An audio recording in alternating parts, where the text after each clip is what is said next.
Hello friends, आज हम लोग बसा का बचा हुआ पार्ट का अध्ययन करेंगे। इसके पहले हम लोग बसा के बारे में पढ़ रहे थे। बसा के बारे में हमने समझा था कि बसा है क्या चीज़। हमने बस 2 मिनट का वीडियो अपलोड किया है। आप इसको समझने से पहले बसा का अगला पार्ट ज़रूर देखिएगा।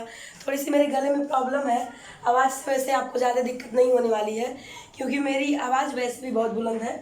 लेकिन आपको चैप्टर अच्छे से समझ में आएगा, भले ही मेरी आवाज़ बहुत अच्छी ना लगे। थोड़ा सा गला खराब है फ्रेंड। हम लोग आज बस देखेंगे। हमने थोड़ा सा पढ़ा था बसा के बारे में। मैंने बताया था कि बसा एक कार्बनिक यौगिक है। इसमें कार्बन, हाइड्रोजन और ऑक्सीजन के तत्व पाए जाते हैं। हमने इसके पहले बताया था।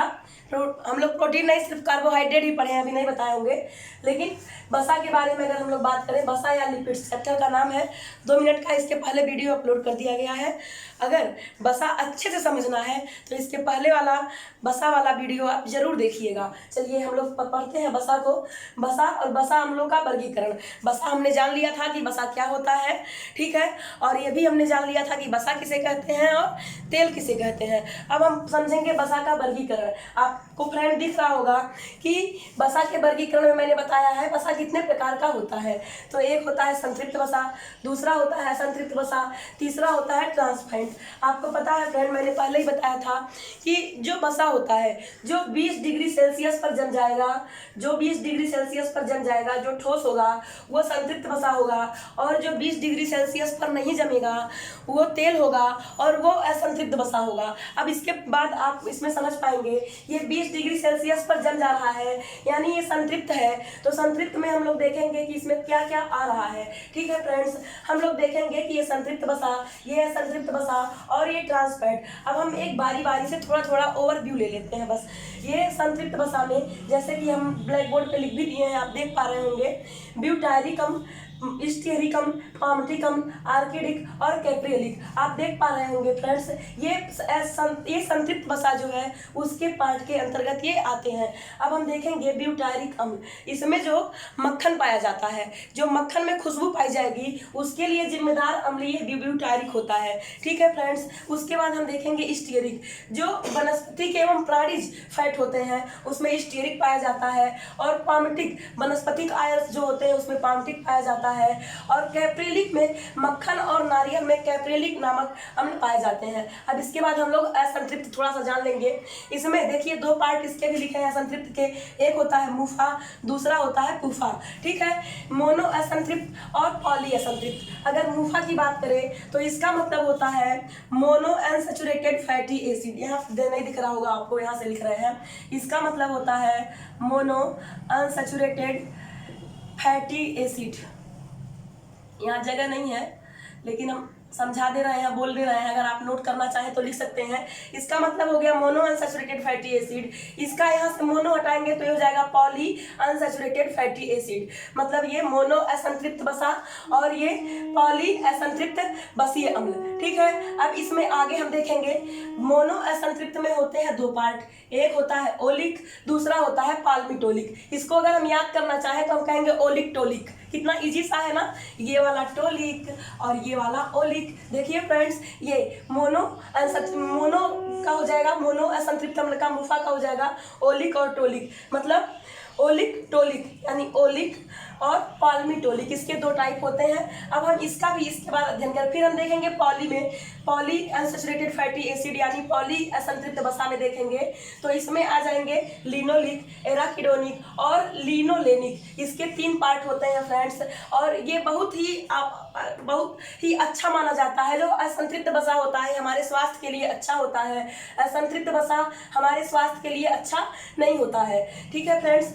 ये देखिए इसमें जो लिनोलेनिक है या एराकिडोनिक है या लिनोलेनिक है, ये जो लिनोलेनिक अम्ल है फ्रेंड्स, ये त्वचा के रोगों के उपचार में सहायक होता है और रक्त वाहिनियों को अर्धपारगम्य बनाता है। यानी हमको ये त्वचा रोगों से बचाता भी है, त्वचा के उपचार में भी सहायक होता है।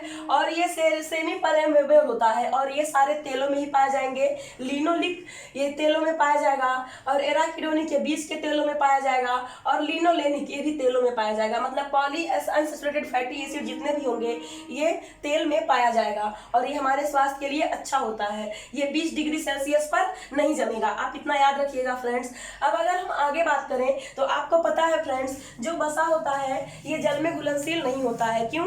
क्योंकि ये कार्बनिक यौगिक होता है। यहाँ ब्लैक बोर्ड पे हमने मेंशन किया है, आपको अगर दिख रहा होगा, ये जल में घुलनशील होता है और कार्बनिक यौगिक होता है। वसा जल में नहीं घुलता है, आप सभी जानते हैं। लेकिन क्यों? क्योंकि ये कार्बनिक यौगिक है, लेकिन ये जल में नहीं घुलेगा, लेकिन बेंजीन, ईथर, पेट्रोलियम और क्लोरोफॉर्म आदि में ये घुलनशील होता है। ठीक है फ्रेंड्स, जब ये हम लोग जानते हैं, जब हम लोग जलाते हैं तो वसा जलने लगता है। आपके यहाँ भी पूजा होता है या कोई भी काम होता है तो आप अगर किसी भी तेल में कुछ डाल के जलाएंगे या बत्ती डाल के जलाएंगे, हमारे यहाँ दिया जलता है तो वो ऑक्सीजन की कमी की वजह से वो तेल जलने लगता है, यानी ये ज्वलनशील होता है। आप देख सकते हैं, मैंने लिखा भी है O2 यानी ऑक्सीजन की अपेक्षा, यह ऑक्सीजन अन्य की अपेक्षा, मतलब जो ऑक्सीजन होगा, अन्य जितने न्यूट्रिशन के कंपोनेंट हमने पढ़े हैं या आगे पढ़ेंगे उनकी अपेक्षा इसमें ऑक्सीजन कम होता है, इसीलिए ये जलता है। लेकिन ऑक्सीजन होना ही चाहिए, मतलब अगर आप जो दिया जलाते होंगे उसको थोड़ा थोड़ा ऑक्सीजन मिलता है, तेल में नहीं होता है, लेकिन उसको ऑक्सीजन मिल रहा होता है। अगर उस दिए को अच्छे से ढक लें, आप उस दीपक को अच्छे से ढक लें तो आप देखेंगे वो बुझ जाएगा। ठीक है फ्रेंड्स, ये O2 की जो कम होता है इसकी वजह से ये ज्वलनशील होता है। फ्रेंड आपको इतना समझ में आया होगा फ्रेंड्स। जो वसा का वर्गीकरण है ये दो टाइप का होता है, एक ऐसा तृप्त, दूसरा संतृप्त और असंतृप्त। ये ट्रांसफैट अभी हटा दे रहे हैं, अभी हम ये जानेंगे, अभी ट्रांसफैट हम लोग आगे पढ़ेंगे। ये ज्यादा ही इंपॉर्टेंट होता है, इसलिए हर किताब में यही मिलता है, ये किसी किसी किताब में मिल जाता है ट्रांसफैट के प्रकार। तो संतृप्त में क्या आ जाएंगे? ब्यूटारिक, स्टेरिक, पामिटिक, आर्किडिक और कैप्रिलिक। अब असंतृप्त में भी दो पार्ट होते हैं, मोनो असंतृप्त और पॉली असंतृप्त। मोनो असंतृप्त मतलब मुफा, पॉली असंतृप्त मतलब फूफा। आप ऐसे भी याद कर सकते हैं, मुफा और फूफा। ठीक है, अब मुफा में क्या क्या आएंगे? ओलिक और टोलिक, यानी ओलिक और पॉल्मीटोलिक। ठीक है फ्रेंड्स, अब पॉली असंतृप्त में आएगा एराकिडोनिक, लिनोलेनिक और लिनोलेनिक और एराकिडोनिक। इसके भी 3 पार्ट होते हैं और ये सभी तेलों में पाया जाता है, हमारे स्वास्थ्य के लिए अच्छा होता है। जो संतृप्त वसा होंगे वो 20 डिग्री सेल्सियस पर जम जाएंगे, इनको हम वसा ही कहते हैं। जो असंतृप्त वसा होंगे 20 डिग्री सेल्सियस पर नहीं जमेंगे, इनको हम तेल कहते हैं। आप देख सकते हैं फ्रेंड्स। हेलो फ्रेंड्स, हमने वसा का अभी वर्गीकरण पढ़ा है, अब हम लिपिड का वर्गीकरण देखेंगे। जैसा कि आप देख पा रहे हैं बोर्ड पे, लिपिड का भी वर्गीकरण 3 टाइप से ही किया गया है, एक सरल, दूसरा यौगिक, तीसरा व्युत्पादित। जो सरल लिपिड होता है फ्रेंड्स, जो सरल लिपिड होता है, देख सकते हैं आप, यहाँ ट्राइग्लिसराइड है, इसमें ग्लिसरॉल के 1 अणु जिसमें वसा और तेल होते हैं, और वसीय अम्ल के 3 अणु जिसको मोम कहते हैं। मोम यानी फैट से मिलता रूप, जैसा कि मैंने बताया था, जो 20 डिग्री सेल्सियस पर जमेगा वही वसा है, वही फैट है। वैसे तो वसीय अम्ल सभी हैं। अब दूसरा क्या है? यौगिक है। यौगिक में कौन सा आएगा? जैसे कि ये सल्फोलिपिड है, सल्फोलिपिड में ये वसा, कार्बोज, सल्फ्यूरिक अम्ल, वसा, कार्बोज और सल्फ्यूरिक अम्ल ये मिलके बन जाते हैं सल्फोलिपिड। और ग्लाइकोलिपिड में वसीय अम्ल, ग्लिसरॉल और कार्बोज। देखिए फ्रेंड्स, ग्लाइकोजन और लिपिड मतलब वसा, ये ग्लाइकोजन और लिपिड मतलब वसा, यानी इसमें हो जाएगा वसीय अम्ल, ग्लिसरॉल और कार्बोज जब टूटेगा तो ग्लूकोज में ही टूटेगा। ये जब तीनों मिलेंगे तो बनाएंगे ग्लाइकोलिपिड। अब लाइपोप्रोटीन क्या होता है? लाइपोप्रोटीन में लिपिड, वसा, प्रोटीन होता है। ठीक है, ये हो गया आपका लाइपोप्रोटीन। अब हम देखेंगे व्युत्पादित प्रोटीन। व्युत्पादित प्रोटीन का जब हम वर्णन करेंगे फ्रेंड, अभी हमने देखा कि लिपिड के 3 प्रकार होते हैं, मैंने बताया एक सरल था, दूसरा यौगिक था। अब देखेंगे व्युत्पादित। अब सरल यौगिक तो हमने जान लिया क्या होता है, सरल मतलब ट्राइग्लिसराइड। यौगिक में भी हमने देखा है कि किस तरह यौगिक लिपिड या संयुक्त लिपिड निकले हैं। अब हम देखेंगे व्युत्पादित लिपिड कहाँ से आया।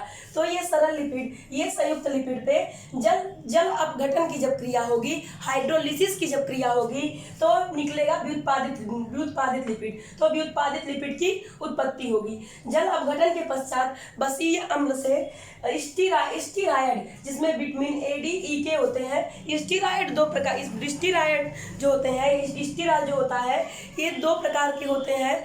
इसमें इसमें जीवन सत्व कह सकते हैं या विटामिन डी कह सकते हैं मौजूद होता है ये हमारे शरीर में। फिर कोलेस्ट्रॉल, अर्गोस्टेरॉल, इसके दो पार्ट होते हैं स्टेरॉल के। कोलेस्ट्रॉल हमारी त्वचा के नीचे होता है, ये धूप से क्रिया जब करेगा तो विटामिन डी और हार्मोन स्रावित होंगे। अधिकता होने पर ये हमारी धमनियों में जमने लगता है। अभी कोलेस्ट्रॉल को हम लोग डिटेल से पढ़ेंगे, यहाँ बस देख लेते हैं कि स्टेरॉल के दो पार्ट होते हैं, कोलेस्ट्रॉल और अर्गोस्टेरॉल।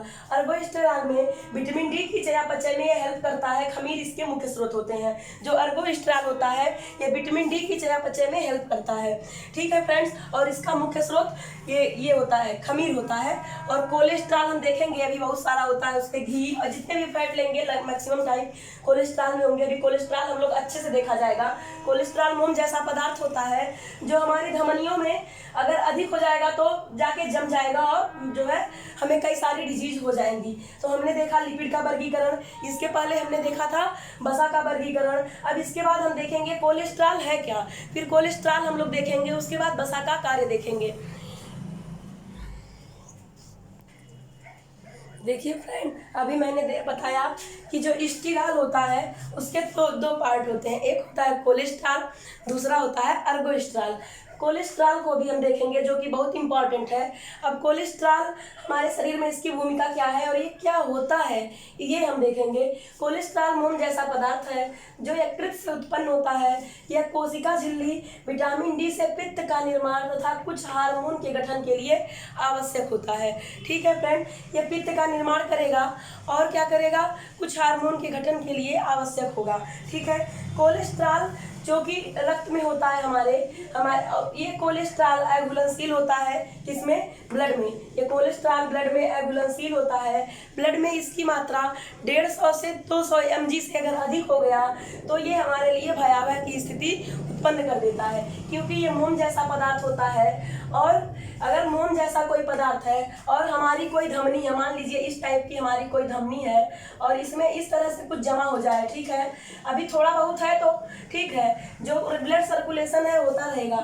लेकिन अगर ये पूरा ही ब्लॉक हो जाए तो ब्लड सर्कुलेशन नहीं होगा फ्रेंड्स। और इसमें कैल्शियम के कारण ये धमनियों को ये क्या करेगा, मोम ये पूरा सख्त बना लेगा और ये आर्टरीज कह सकते हैं, धमनी इसको ब्लॉक कर देगा और हमें कई सारी बीमारियां हो जाएंगी या फिर हम भगवान को प्यारे हो जाएंगे। तो कोलेस्ट्रॉल रक्त में घुलनशील पदार्थ है और लिपोप्रोटीन की सहायता से ये शरीर के सभी भागों में या सभी अंगों में ले जाने का कार्य करता है। कोलेस्ट्रॉल हमारे कई सारे पार्ट में होता भी है। कोलेस्ट्रॉल का नुकसान तो हम लोग जान लिए फ्रेंड, हम लोग बहुत सुनते हैं कि हमें कोलेस्ट्रॉल की प्रॉब्लम है, लेकिन वास्तव में कोलेस्ट्रॉल की हमारे शरीर में भूमिका क्या होती है, तो ये हमारे रक्त में, यकृत में, एड्रिनल ग्रंथ में और मस्तिष्क में, परधीय तंत्रिकाओं में होता है फ्रेंड्स। क्योंकि ये इसी कोलेस्ट्रॉल की वजह से यकृत में निर्माण होगा और इसी कोलेस्ट्रॉल की वजह से जो है विटामिन डी की सहायता से पित्त रस का निर्माण होगा और कुछ हार्मोन का भी निर्माण होगा, ठीक है फ्रेंड्स। और फ्यूज ग्रंथि के भी कुछ जो हार्मोन्स होंगे उनका भी कोलेस्ट्रॉल की वजह से निर्माण होगा। लेकिन अगर ये कोलेस्ट्रॉल अधिक हो जाएगा और हमारी धमनियों में जमना शुरू हो जाएगा तो इस पर कैल्शियम अपनी क्रिया करना शुरू कर देगा और हमारी धमनियों को ये ब्लॉक कर देगा, फिर हम भगवान को प्यारे हो सकते हैं, ठीक है। अब हम पढ़ेंगे कोलेस्ट्रॉल के प्रकार। जैसा कि फ्रेंड आपको पता है कोलेस्ट्रॉल के अगर हम प्रकार देखें तो इसके 4 प्रकार होते हैं। एक होता है LDL, दूसरा होता है HDL, तीसरा होता है VLDL, चौथा होता है ट्राइग्लिसराइड, ठीक है। LDL मतलब low density lipoprotein, high density lipoprotein और वेरी लो डेंसिटी लिपोप्रोटीन, और उसके बाद होता है ट्राइग्लिसराइड। फ्रेंड्स, अभी आपने देखा कि कोलेस्ट्रॉल के 4 प्रकार लिखे गए हैं व्हाइट बोर्ड पे, सॉरी फ्रेंड्स। कोलेस्ट्रॉल के 4 प्रकार लिखे गए हैं यहाँ पे, LDL, HDL और VLDL और triglyceride. LDL low density lipoprotein, HDL high density lipoprotein और VLDL very low density lipoprotein, और उसके बाद ट्राइग्लिसराइड। अब हम एक एक समझेंगे। लो डेंसिटी लिपोप्रोटीन ये फ्रेंड्स बैड कोलेस्ट्रॉल होता है। आप सोच रहे होंगे कि ये लो है तो ये क्यों बैड होगा। फ्रेंड्स ये देखिए, जो लो डेंसिटी लिपोप्रोटीन होगा आपने पहले ही देखा था, पहले बताया गया था आपको कि जो जो लिपोप्रोटीन होता है इसके द्वारा कोलेस्ट्रॉल क्या करता है, रक्त में ले जाने का कार्य करता है। अब हमारे शरीर में अगर लिपोप्रोटीन कम मात्रा में मिलने लगेगा तो कोलेस्ट्रॉल क्या होगा, जमना शुरू हो जाएगा। इसीलिए लो डेंसिटी कोलेस्ट्रॉल जो है बैड कोलेस्ट्रॉल में आते हैं। ये क्या करेगा, एलडीएल यकृत से शरीर के सभी अंगों में ले जाने का काम करेगा। ये LDL low density lipoprotein bad cholesterol होता है और ये यकृत से शरीर के सभी अंगों में ले जाने का काम करेगा। अब एचडीएल ये गुड कोलेस्ट्रॉल होता है, हाई डेंसिटी लिपोप्रोटीन, ये शरीर के सभी अंगों से यकृत से बाहर की ओर ले जाने का काम करता है। इसीलिए ये एचडीएल अच्छा कोलेस्ट्रॉल होता है, गुड कोलेस्ट्रॉल होता है। अब वीएलडीएल क्या होता है, वेरी लो डेंसिटी लिपोप्रोटीन में प्रोटीन के गुण कम मिलते हैं। यह यकृत द्वारा निर्मित ट्राइग्लिसराइड को वितरित करता है, अतः मात्रा अधिक होने पर धमनियों में कोलेस्ट्रॉल को बढ़ाता है। फ्रेंड्स, जब वीएलडीएल ये जो है ये ट्राइग्लिसराइड को वितरित करता है और लिपोप्रोटीन की मात्रा जब कम हो जाएगी तो क्या होगा, धमनियों में कोलेस्ट्रॉल की मात्रा बढ़ने लगेगी। अब हम देखेंगे ट्राइग्लिसराइड फ्रेंड शरीर एवं मांसपेशियों में, फ्रेंड्स ट्राइग्लिसराइड की अगर बात करें तो ट्राइग्लिसराइड शरीर व मांसपेशियों को ऊर्जा देता है। एक व्यक्ति के शरीर में 120 से 160 mg प्रति 100 ml कोलेस्ट्रॉल होता है। यदि एलडीएल यानी लो डेंसिटी लिपोप्रोटीन और ज़्यादा कम हो जाए तो धमनियों में कोलेस्ट्रॉल जमने लगता है। ठीक है फ्रेंड्स, अगर धमनियों में कोलेस्ट्रॉल जमने लगता है, ये देखिए फ्रेंड्स मैंने हाथ से ही बनाने की कोशिश की है। ये मान लीजिए हमारी धमनी है, यहाँ कुछ हद तक कोलेस्ट्रॉल है, ये इसमें कोलेस्ट्रॉल जमे हुए हैं इस तरह। बस अगर ये पूरा ही ब्लॉक कर दें और इसमें कैल्शियम की विक्रिया हो जाए तो जाहिर सी बात है फ्रेंड्स, ब्लड सर्कुलेशन नहीं होगा।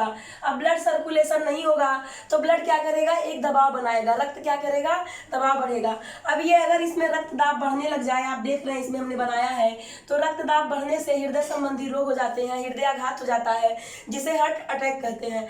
कोलेस्ट्रॉल अंडे के पीले भाग, मक्खन, घी, पनीर, मांस, यकृत आदि में पाया जाता है। फ्रेंड्स, ये जो आप देख रहे हैं अंडा, मक्खन, पनीर, मांस, यकृत, मतलब ये प्राणी जगत यानी कि ये जो फैट है ये प्राणी जगत से लिए गए हैं और ये संतृप्त वसा में आते हैं। और संतृप्त वसा का अत्यधिक सेवन करने से फ्रेंड्स कोलेस्ट्रॉल की मात्रा हमारे शरीर में बढ़ जाती है। अगर हम असंतृप्त वसा यानी तेलों का सेवन करें तो विभिन्न वैज्ञानिक शोधों से यह सिद्ध हो चुका है कि तेलों का सेवन करने से कोलेस्ट्रॉल की मात्रा को कम किया जा सकता है। ठीक है फ्रेंड्स, हमने समझ लिया कि कोलेस्ट्रॉल होता क्या है। हमने वसा वाले चैप्टर में पढ़ा कि वसा एक कार्बनिक यौगिक है। वसा से मैंने बताया कि नहीं, मुझे नहीं पता है, वसा से 1 ग्राम वसा में 9 कैलोरी या 9.2 कैलोरी ऊर्जा प्राप्त होती है। इसके पहले जब आप कार्बोहाइड्रेट पढ़े थे तो आप पढ़े थे 1 ग्राम कार्बोहाइड्रेट में ओनली 4.2 कैलोरी ऊर्जा प्राप्त हो रही थी फ्रेंड्स, यानी वसा से सबसे ज्यादा ऊर्जा प्राप्त हो रही है। फ्रेंड्स, आपको पता है अभी हमने वसा का वर्गीकरण पढ़ा। वसा के वर्गीकरण में हमने संतृप्त, असंतृप्त और ट्रांसफैट ये 3 टाइप देखे थे। उसके बाद हमने लिपिड का वर्गीकरण पढ़ा। लिपिड के वर्गीकरण में फ्रेंड्स हमने देखा कि किस तरह से एक सरल लिपिड, फिर यौगिक लिपिड यानी संयुक्त लिपिड और उसके बाद व्युत्पादित लिपिड। और व्युत्पादित लिपिड का ही पार्ट में हम लोगों ने देखा कोलेस्ट्रॉल और अर्गोस्टेरॉल, जो स्टीरॉल का पार्ट था। और कोलेस्ट्रॉल के बारे में हमने समझा ये हमें कितना अनिवार्य है और इसकी अधिकता से हमें कितनी प्रॉब्लम हो सकती है। अगर अब हम संतृप्त वसा की बात करें फ्रेंड, संतृप्त वसा, तो संतृप्त वसा जो होता है आप जान रहे हैं ये प्राणी जगत से लिया जाएगा और 20 डिग्री सेल्सियस तापमान पर ये जम जाएगा। और अगर हम इसका अत्यधिक सेवन करते हैं तो ये कोलेस्ट्रॉल को बढ़ा भी सकता है, हमें नुकसान पहुंचा सकता है, ये हानिकारक होता है। क्यों? क्योंकि सामान्य ताप पर इसका गलनांक कम होता है। फ्रेंड्स, संतृप्त वसा 20 डिग्री सेल्सियस पर जम जाएगा और इसका सामान्य ताप पर इसका गलनांक कम होता है। अगर अब हम ट्रांसफैट की बात करें आगे, अब हम लोग देखेंगे ट्रांसफैट को।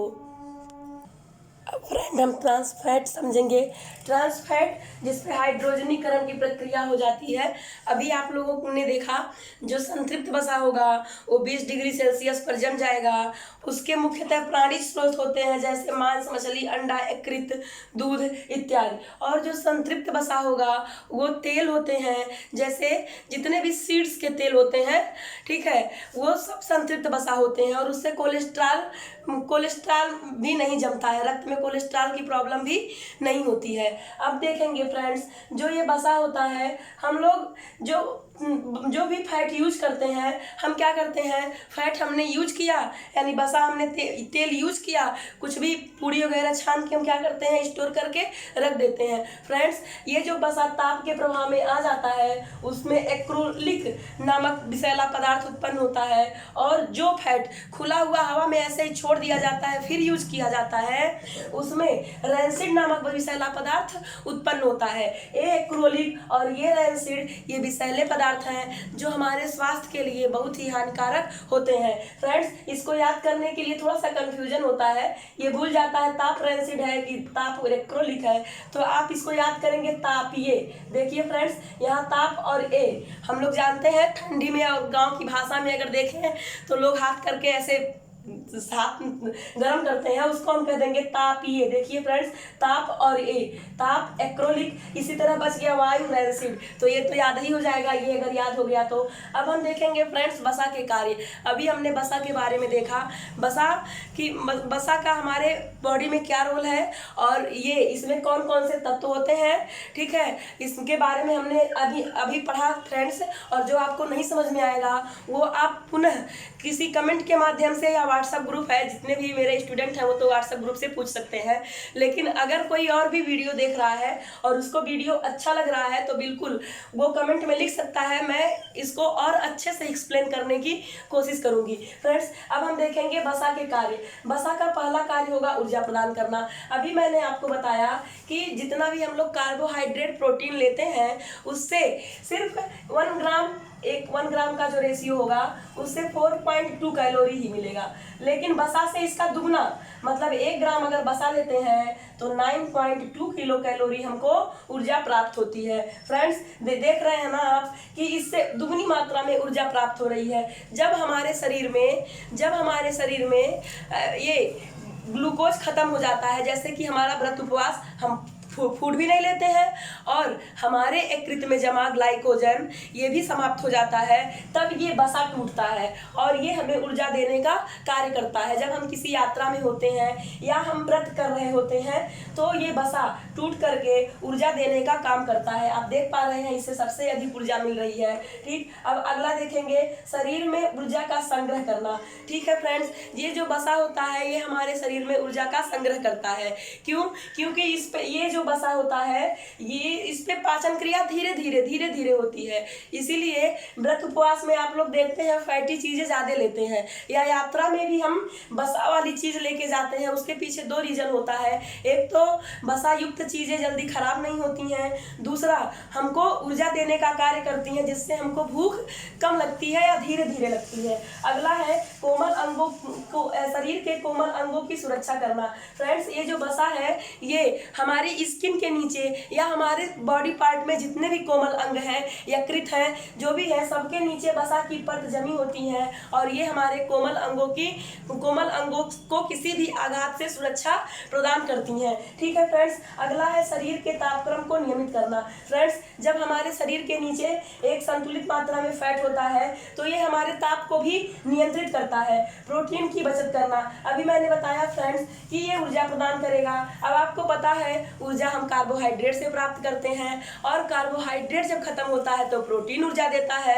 अब प्रोटीन जब खत्म हो जाता है तो वसा टूटना शुरू हो जाता है और वसा से सबसे ज्यादा ऊर्जा मिल रही है। ठीक है फ्रेंड्स, तो ये प्रोटीन का बचत कैसे करेगा? अब जब वसा है, वसा से ऊर्जा मिल रही है, प्रोटीन का काम है निर्माण करना। ठीक है, तो जब वसा पर्याप्त मात्रा में है तो ये खुद टूटेगा और हमें ऊर्जा देने का काम करेगा। वसा में घुलनशील विटामिन के स्रोत, जितने भी वसा में घुलनशील विटामिन है ये हमें तभी मिलेंगे ना जब हम वसा जब हम वसा लेंगे, ठीक है, बहुत सी हमारी बहनें होती हैं जो डाइट के चक्कर में या दुबले होने के लिए अपने भोजन से बिल्कुल भी फैट हटा देती हैं। तो ऐसा नहीं करना चाहिए। उनको आप देखते होंगे फ्रेंड्स कि बहुत कम ही एज में उनके स्किन की शाइनिंग खत्म हो जाती है और झुर्रियाँ आ जाती हैं। क्यों? क्योंकि वसा में घुलनशील जो विटामिन है वो तो नहीं मिलेंगे और वसा की कमी से जितने होने वाले रोग हैं वो भले ही हो जाएंगे। अब विटामिन सुरक्षा का कार्य करते हैं और मैक्सिमम विटामिन वसा में ही घुलनशील होते हैं, जैसे कि ए, डी, ई के, ठीक है। और ये तभी हमारे शरीर में घुलनशील होंगे, तभी घुलेंगे और शरीर को तभी फायदा होगा जब हमारे शरीर में वसा की पर्याप्त मात्रा होगी। अगला है विटामिनों के अवशोषण में सहायक। फ्रेंड्स, जब हम पर्याप्त मात्रा में वसा लिए रहेंगे तभी ये विटामिनों का अवशोषण कर पाएगा। फ्रेंड्स, आपको बार बार हम बता चुके हैं कि जितने भी वसा में घुलनशील विटामिन होंगे वो वसा की उपस्थिति में ही अवशोषित होंगे। जैसे कुछ विटामिन ए, डी, ई के एवं कैरोटीन अवशोषण वसा की उपस्थिति में सहजता से हो पाता है। अगर वसा कम हो जाए या वसा बिल्कुल भी ना रहे तो ये कैसे अवशोषित हो सकता है, आप ही सोचिए फ्रेंड्स। तो कुछ विटामिन का अवशोषण तो वसा की उपस्थिति में ही होगा। अब क्या दूसरा पॉइंट है, 8वां पॉइंट, आमाशय में पाचक रस के स्राव को कम करना। फ्रेंड्स, कुछ ऐसे ये वसा जो होता है ये वजनी होता है। जो हम बसीय पदार्थ खाते हैं इसकी वजह से आमाशय में भोजन 3 से 4 घंटे तक रहता है, जिससे हमें भूख कम लगती है और गैस्ट्रिक जूस यानी कि आमाशयिक रस या जठर रस कम स्रावित होता है। ठीक है फ्रेंड्स, अगला है त्वचा को चिकना एवं कांतिमय और स्वस्थ बनाए रखने में। फ्रेंड्स, आपको हम बार बार बता चुके हैं हमारे त्वचा के नीचे डर्मिस परत होती है, जो त्वचा को डर्मिस परत होती है जिससे निरंतर तेल स्रावित होता है। तेल ग्रंथियां होती हैं जिनमें अब तेल स्रावित होगा तो त्वचा को चिकना रखेगा और स्वस्थ बनाए रखेगा। फ्रेंड्स, जिनकी त्वचा में प्रॉब्लम हो जाती है, ऐसे कई बार इसमें शोध भी हो चुका है, जिनका त्वचा रूखा सूखा खुरदरा बेजान भद्दा टाइप का हो जाता है, उनके लिए लिनोलिक और लिनोलेनिक अम्ल के माध्यम से उनके त्वचा रोगों का उपचार किया जाता है। ठीक है फ्रेंड्स, अगला पॉइंट है पाचक नली में स्नेहक के रूप में। फ्रेंड्स, जो पाचक नली है उसमें वसा स्नेहक के रूप में होता है, जिससे आंतों एवं पेशियां सुगमता से सिकुड़ती एवं फैलती हैं। क्यों? क्योंकि वसा चिकना पदार्थ है और ये आंतों को क्या करता है, लचीला या फ्लेक्सिबल बनाए रखने में सहायता करता है। मलाशय से लेके मल द्वार तक मल विसर्जन में भी वसा जो है सहायता करती है। अगर फैट की कमी हो जाएगी तो फ्रेंड्स व्यक्ति कब्ज का शिकार हो जाएगा, इसीलिए कब्ज के रोगी को घी खाने की सलाह दी जाती है। फास्फोलिपिड के संश्लेषण में फ्रेंड्स, ये वसा फास्फोलिपिड के संश्लेषण के लिए भी आवश्यक है। फास्फोलिपिड सभी कोशिकाओं में पाया जाता है। फास्फोलिपिड शरीर के कुछ सक्रिय अंगों जैसे कि मस्तिष्क नाड़ी तंतुओं यकृत आदि के निर्माण में होता है। फास्फोलिपिड एक शक्तिशाली एजेंट है। यह जल के साथ मिलकर वसा के छोटे छोटे कणों को विखंडित करता है। ठीक है फ्रेंड्स, आप समझ पा रहे होंगे कि फास्फोलिपिड के संश्लेषण में वसा कैसे भूमिका निभाता है। फ्रेंड्स, कोलेस्ट्रॉल भी प्राणी जगत का एक आवश्यक लिपिड है। इसका संश्लेषण यकृत में ही होता है। आपको कोलेस्ट्रॉल के बारे में हम पहले ही बता चुके हैं। फास्फोलिपिड से थोड़ा सा ये रिलेट है, इसीलिए इसका हमने चर्चा कर दिया। फिर है गैलेक्टोज की उपयोगिता बढ़ाने में। चूंकि ये गैलेक्टोज जो है हमको दुग्ध शर्करा से, ये गैलेक्टोज जो है ये दुग्ध शर्करा जिसे लैक्टोज कहते हैं, पाचन के बाद एक अणु ग्लूकोज तथा एक अणु गैलेक्टोज में विभक्त हो जाता है, परंतु गैलेक्टोज की उपयोगिता वसा की उपस्थिति में ही होती है। ठीक है, और फ्रेंड्स ये स्वाद बढ़ाने में भी मदद करता है। ठीक, अगला है शरीर के महत्वपूर्ण उत्पादों के निर्माण में। फ्रेंड्स, वसा शरीर के महत्वपूर्ण उत्पादों के निर्माण में भी सहायता करता है। जैसे कि आपने देखा जब कोलेस्ट्रॉल की उपस्थिति होगी तभी विटामिन डी और हार्मोन्स और पित्त रस का निर्माण होगा। इसी तरह फ्रेंड्स, आप पूरे ही वसा पढ़ चुके हैं, शायद वसा का कार्य आपको समझ में आया होगा। अगर आपको वसा जितना हमने पढ़ाया अभी तक अगर समझ में आ गया है तो लाइक करना बिल्कुल भी ना भूलें friends. Thank you for watching.